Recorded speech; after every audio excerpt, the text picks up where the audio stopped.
আসসালামু আলাইকুম সবাইকে।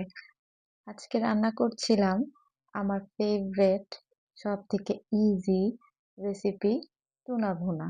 তো চলেন শুরু করি।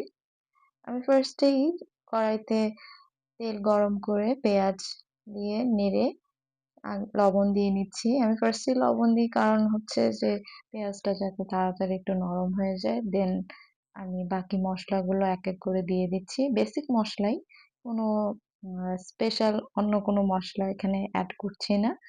হাতের কাছে আমাদের যেসব মসলা থাকে সবসময় সেই সব মসলাই দিচ্ছি। আর একটু ফ্লেভার আনার জন্য আমি হোমমেড গরম মসলা ইউজ করেছি।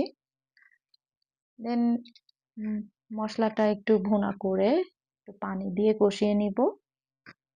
একটু নেড়ে চেড়ে ভালো মতো কষানো হয়ে গেলে এর মধ্যে আমি আস্তে আস্তে বাকি ইনগ্রিডিয়েন্টস গুলো অ্যাড করতে থাকবো।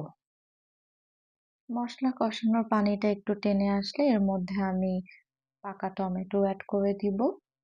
দেন টমেটোর সাথে আমি আরেকটু পানি অ্যাড করে এটাকে আরেকটু নরম হওয়ার জন্য কিছুক্ষণ নেড়েচেড়ে ঢেকে দিব যাতে টমেটোটা একদম গলে যায়। এবং কিছুক্ষণ পরে আমি আবার এটা চেক করছিলাম যে গলে গিয়েছে কিনা, এবং সাথে আমি কিছু কাঁচামরিচ অ্যাড করে দিচ্ছি। আর এই তো আমার টোনা, ১ ক্যান টোনা ইউজ করলেই আমার আসলে হয়ে যায়। আমি ছাড়া বেশি কেউ খায় না। আমার বাসায় আমার হাসব্যান্ড আর আমিই থাকি। সো ও খুব একটা টোনা খায় না। এজন্য একটা ক্যানই আমাদের জন্য যথেষ্ট। সো আমি টুনার তেলটা ফেলে নিয়েছি। দেন টুনাটা এটার সাথে এড করে আমি ঢেকে দিচ্ছি।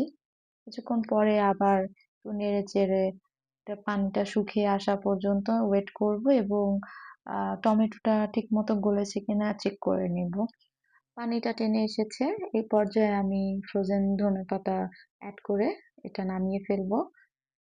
আমি কিন্তু আগে টুনা একদমই লাইক করতাম না। আমার হাসব্যান্ড এই রেসিপিটা করে খাওয়ানোর পর থেকে আমি টুনা খেতে বেশ পছন্দ করি এবং প্রায়ই আমার যখন অন্য কিছু রান্না করতে ভালো লাগে না, মুখে রুচি থাকে না, আমি এই রেসিপিটা করে খাই। আ বেশ ভালো লাগে আমার এটা খেতে। এই তো এখন এটা স্টোর করে রেখে দিব।